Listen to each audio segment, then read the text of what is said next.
Hello mga ka-Dream Portals. So, kumusta na ang lahat? Sana ay nasa mabuting kalagayan ng bawat isa sa atin ngayon. So, ngayon mga ka-Dream Portals, ang reading natin ay patungkol sa ano nga ba ang nagustuhan niya sa'yo. So, ano kaya ang nagustuhan ng taong mahalaga sa'yo o taong nagmahal sa'yo o minamahal mo? Ano kaya ang nagustuhan niya o nila sa'yo? So, ngayon ang reading natin ay may tatlong pile numbers that you need to pick. So, we have pile number 1, pile number 2, and pile number 3. Pile number 1, pile number 2, and pile number 3. Use your intuition to pick your pile number. And once you are decided na, you can go to your reading. So once again, mga ka-Dream Portals, ang reading natin ay tungkol sa ano nga ba ang nagustuhan nila o ano ang nagustuhan niya sa'yo. So, see you in your reading. Hi, pile number 2. For those who chose pile number 2, this reading is for you. So, ano nga ba ang nagugustuhan ng mga tao sa'yo? Or ano ang nagustuhan niya sa'yo? Okay, so itong reading na to, it could be mga tao sa paligid mo. It could also be your partner or your mga past partners in your life, past people. Ano nga bang nagustuhan nila sa'yo? Ano nga ba ang nagustuhan niya sa'yo? So, first, we have the Empress. So, the Empress, that is your main card, the Empress. So, basically, nakikita ko dito pile number 2, kung physical appearance to, kasi na the Empress yung main card mo, this one, pinapakita dito na isa kang physical aspect, maganda ka, okay? Isa kang maganda, kung lalaki ka naman, gwapo ka, at the same time, you know how to nurture yourself and the people around you. Kung baga caring kang tao, maalaga ka. Okay? Pwede na din yung sweet, pero more on sa maalaga. Okay? Yun siguro yung ugaling pinaka-nagustuhan ng tao sa'yo or pinaka-nagustuhan niya sa'yo. Yung pagiging maalaga mo, and at the same time, maganda ka. Okay? Physical-wise, you are beautiful. Okay? Maganda ang katawan. Ay, ang daming cards. Wait lang. Ang daming cards. Okay. Dami dito sa akin dito. Wait lang. Ayusin lang natin yung cards. Mukhang ang dami yung gustong sabihin sa'yo. Okay. Mukhang, ano ba yan? So, mukhang madami ang gustong sabihin sa'yo ng kung sino man taong to or sino sila na gustong sabihin kung ano yung nagustuhan nila sa'yo. Okay, let's find out the others pa. Justice. Okay, but it's in reverse. Okay, Justice. Naka-reverse siya.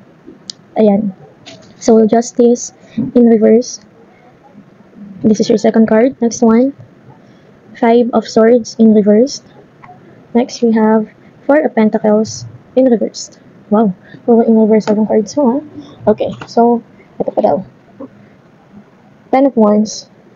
Upright naman to. 10 of Wands. Okay. I think dito, file number 2, parang merong longing dito. Yung, di ba, wait lang. Meron pang card dito na laglag. Message din para sa'yo. Okay, so this is 9 of Wands. Okay, 9 of Wands. Ayan, 9 of Wands. Upright. So, mukhang may pinagdaanan ka dito, pile number 1. Ay, sorry, pile number 2. Mukhang may pinagdaanan ka dito, pile number 2. Siguro galing ka sa pile number 1, nakikinig ka ngayon sa pile number 2. Or it could be as well pile number 2. Pwede mo din pakinggan yung pile number 1. Baka may message din dun sa'yo. Okay? So, ano nga ba yung message dito sa cards mo, pile number 2? Ang reading kasi natin, it's about ano yung nagustuhan niya sa'yo. Ano ang nagustuhan niya sa'yo? Diba una natin sinabi kanina ay maganda ka, magandang katawan mo, maalaga ka sa sarili mo, malinis ka, mabango, yun yung naririnig ko dito. And then, at the same time, lumabas yung mga cards natin. Okay, first the Justice cards na naka-in reverse. Tapos, 5 of Swords na naka-reverse. At 4 of Pentacles na in reverse. Okay.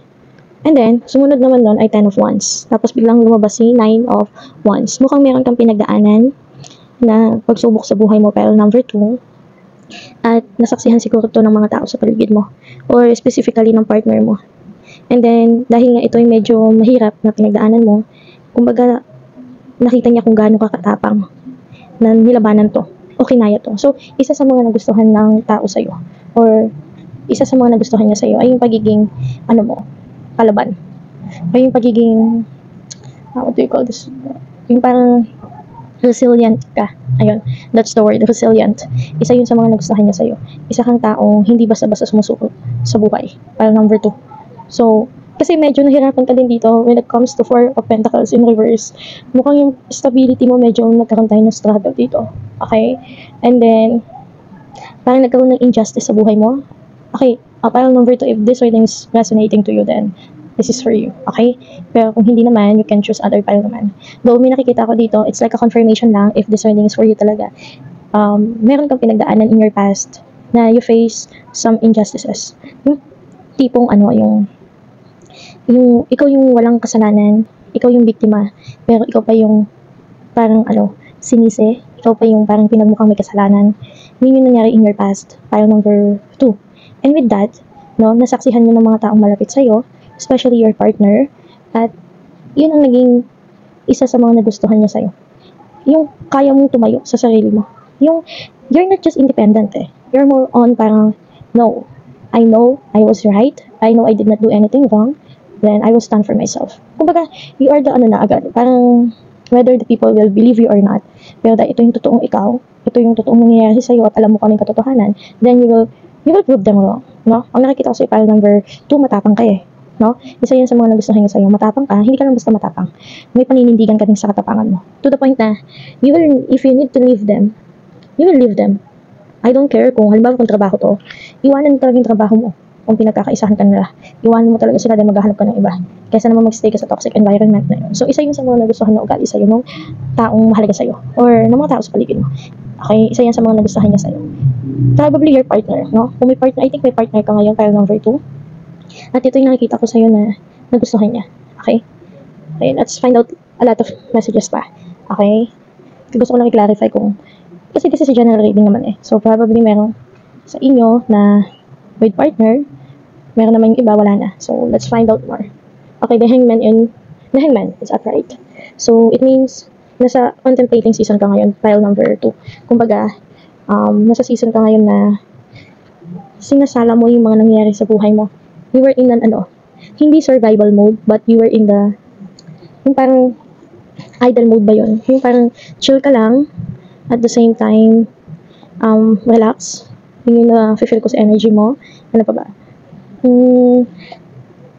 Ito, okay. Kasi, di ba, may paninindigan ka, may tapang ka, pero number 2. Isa sa mga nagustuhan ng mga tao sa'yo, or isa sa mga nagustuhan niya sa'yo, ay yung hindi ka pa dalos-dalos mag-desisyon sa buhay.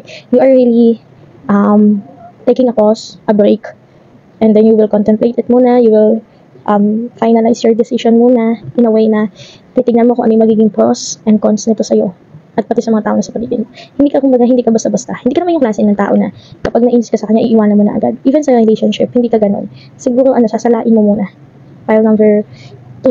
Okay? Hindi ka basta-basta. Hindi ko yung klase ng tao. Pag may nakita kang red flag, agad alis ka na. Hindi.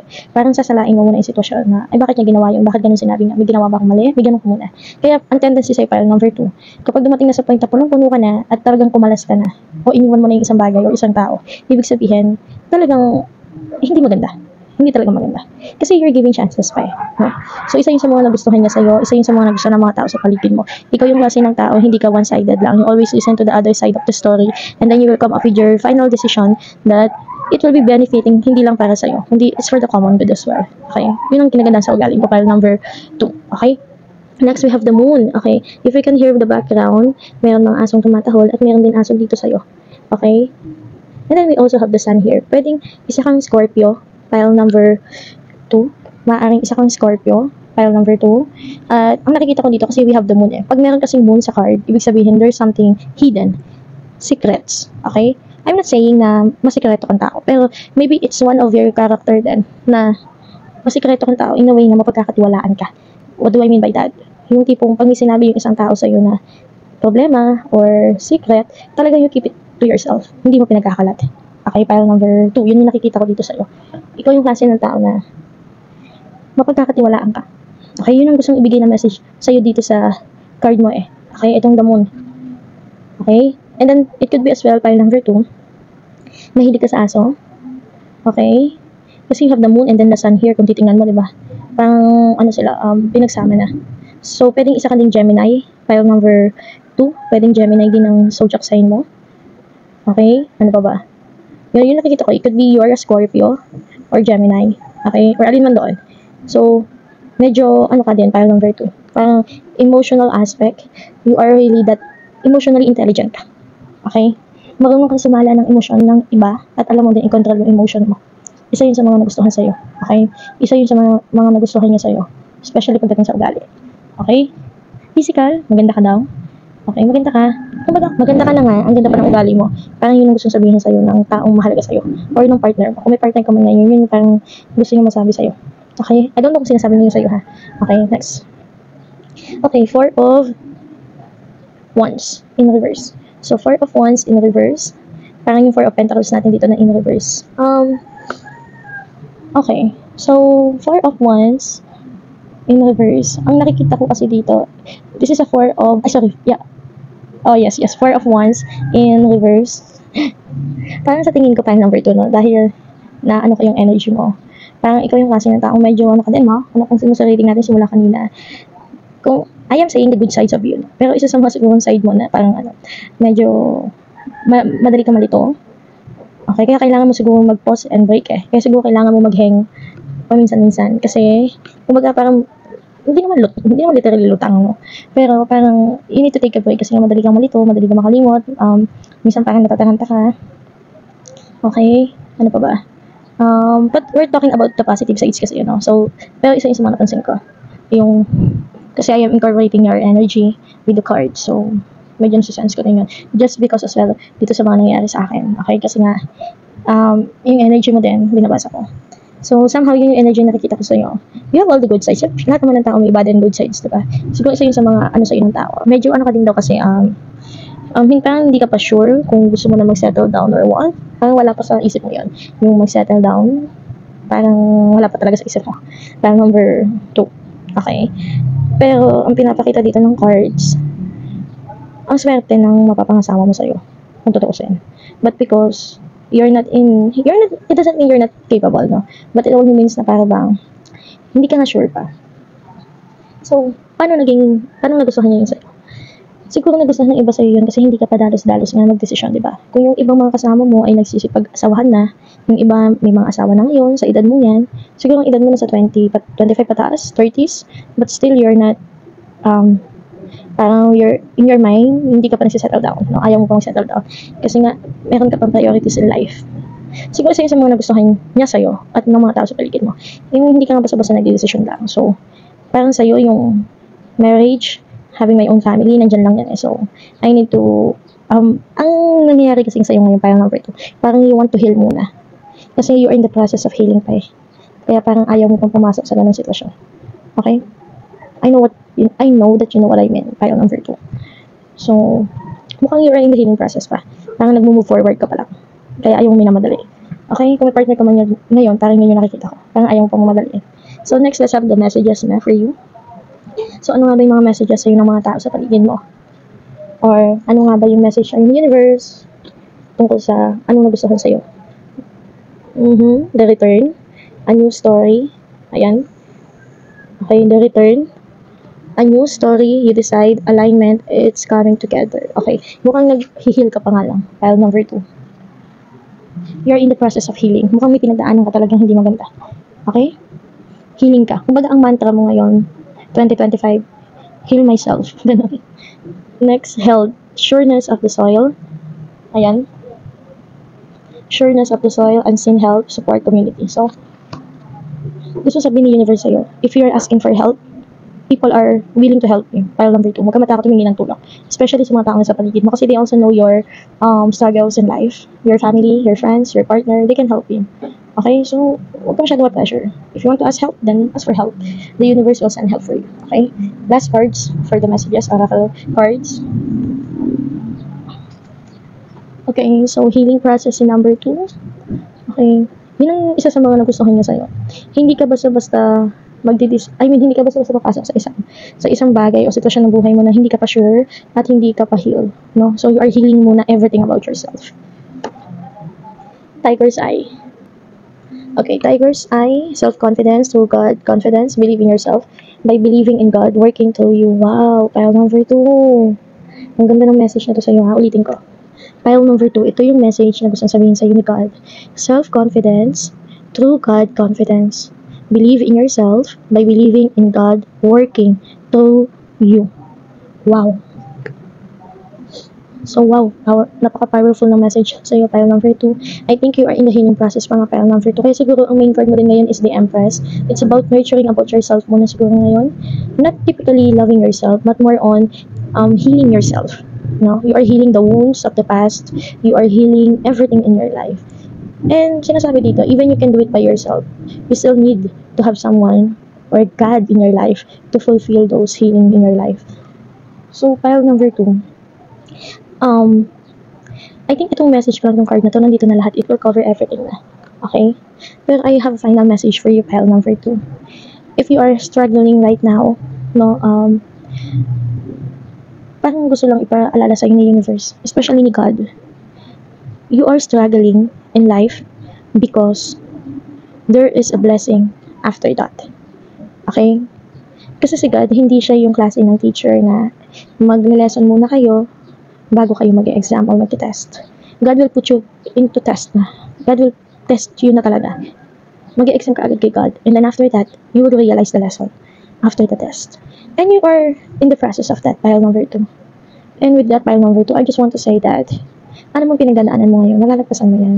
Alam mo, isa yan sa mga nagustuhan sa'yo ng mga taong nasa paligid mo. Hindi lang ng taong special sa'yo.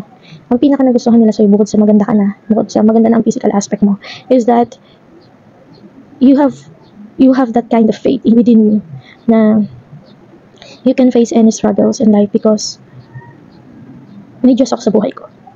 Yun lang, sapat na. Kasi pag you have God, if you put God in the center of your life, you surrender everything to God, then you don't need to worry, you don't need to fear, you don't need to be sad. Kasi God is in control. Just trust the process, diba? So, pile number 2, napaka-emotional ng messages sa'yo. So, I hope, pile number 2, if this resonates with you, I hope you realize how God works in your life. I hope you realize, pile number 2, that God is always with you, no matter what, no? At isa yan sa pinaka-nagustuhan sa'yo ng tao. Isa yan sa mga nagustuhan niya talaga sa'yo. That you always believe in God, you always allow God to be in your life. At i-continue mo yun, pile number 2. Huwag kang magsawang maniwala at magtiwala kay God. Pile number 2. So, pile number 2, if this reading resonates with you, and you are one of the people, okay, if you are one of the many people that are watching in my readings na hindi pa nakapag-subscribe, you can subscribe in my channel so you can have different messages na para sa'yo, pile number 2. And you can also share it to other people so we can also help them to get the clarity that they needed in their life. And you can also make a comment or message in the comment section what reading you want to have for our next reading. Okay? So, pile number 2, thank you for listening. And as you support my channel, if you are one of the subscriber of my channel and you have that constant support in my channel, thank you so much. Okay? And at the same time, pile number 2, keep in mind that God loves you. Okay? So, I hope you have a blessed day for you every day, and God bless you, pile number 2. So, pile number 2, thank you for watching, thank you for listening, thank you for being one of my subscribers. See you in my next reading. Bye!